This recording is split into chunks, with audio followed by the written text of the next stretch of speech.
করে ডাক দিয়ে বললেন, নবী গো, কোন মানুষ যদি অন্ধকার পথে থাকে, এই মানুষটা যদি আলোর পথ পেতে চায়, এই মানুষ যেন আমার কোরআনের কাছে আত্মসমর্পণ করে। ভাই জান, আর লম্বা নয় রে বাবা, জীবনে শুনছেন কিনা জানি না, আমার বন্ধুগণ নতুন একটা তথ্য আমি আপনাদেরকে জানায় দিই। আজে বাজে কোনো বক্তব্য নয় রে বাবা, ওলামায়ে কেরাম এই জায়গায় আছেন, এটা হাদিস শরীফের আলোচনা।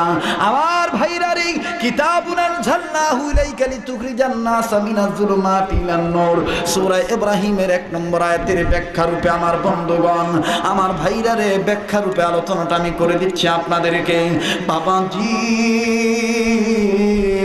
আমার বাবাজির, আমার বন্ধুগণ, খ্রিস্টানদের পাদ্রী, আমার ভাইরা, মুসলমান ভাইরা রে, আমার পাদ্রী মানুষ প্রতি রবিবারে, আমার বাবাজিরা গো, প্রতি রবিবারে কেমন জানি তাওরাতের তাফসীর করে। আমার ভাইরা, আমার বন্ধুগণ, এই রবিবারও তাওরাতের